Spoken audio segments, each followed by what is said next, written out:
Welcome fellow students to the Blood Bowl Academy. In today's class we'll be dissecting the anatomy of the game. First off, let's start with the playing field, also known as the pitch. This is the field on which every game of Blood Bowl takes place.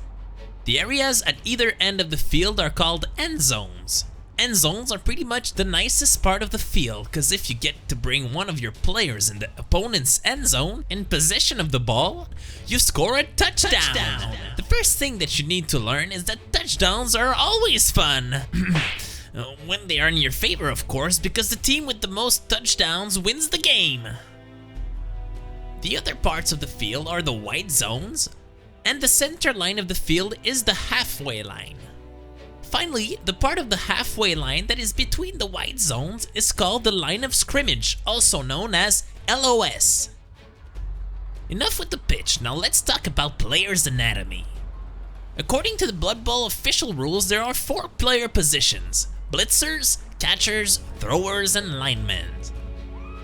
But if things were that simple, the Academy wouldn't be going on recruiting new students every year. While there are main positions, every team has unique sets of players that play differently and therefore occupy different roles. But don't worry too much about this for now, as we'll cover the different team roles in future classes. For now, let's focus on the different players' characteristics. Let's take a look at the human lineman. The first notable information is the player's cost in gold pieces, also known as GPs. Every type of player has their own cost. MA stands for movement allowance. It shows the number of squares the player may move in a turn. ST stands for strength. A player's strength represents how physically powerful they are and is used to block opponents. AG stands for agility. The better the agility, the better the player will be able to avoid tackles, make accurate throws and catches. AV stands for armor value. This shows the amount of armor a player is wearing and lets you know of its general toughness. Finally, skills are the special talents and abilities that a player has. As seasons progress, many of your players will earn new skills. Well, that is if they don't die before. Once again, we'll be covering the different skills in future classes. Now that we know where we play Blood Bowl and who plays it, let's take a look at the general sequence of play of a Blood Bowl game.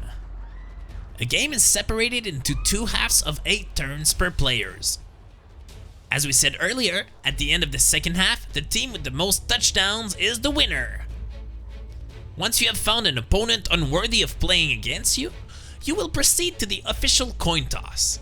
The player who wins the toss may choose whether to receive or to kick. As this decision may seem mundane, don't get fooled. There is a fair amount of thought that has to be put into deciding what is better for your team, and once again, we'll be covering this in a later class. When decided, the kicking team will always set up first. By the way, the next class will be about the rules of setting up and kicking off.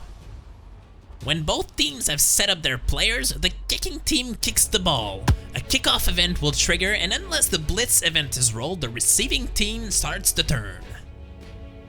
During a turn, the team in play may perform one action with every player in the team. A player turn ends when either he has finished all his actions with his players or whenever a turnover takes place. Anytime a player fails to perform an action, a turnover is triggered. Mitigating risks and choosing the right sequence of action is a very big part of the game, as a turnover at the wrong time may cost you the game. When a touchdown is scored or the first 8 turns of both players have been played, the player sets up for a new kickoff. After all 16 turns have been played on both sides or a player has conceded, the game is over. Well, I hope this has helped clear some of the core basics of the game. In the next few classes, we'll keep digging into the basic rules, and as soon as we have covered those, we'll get into the meat of the game: strategies.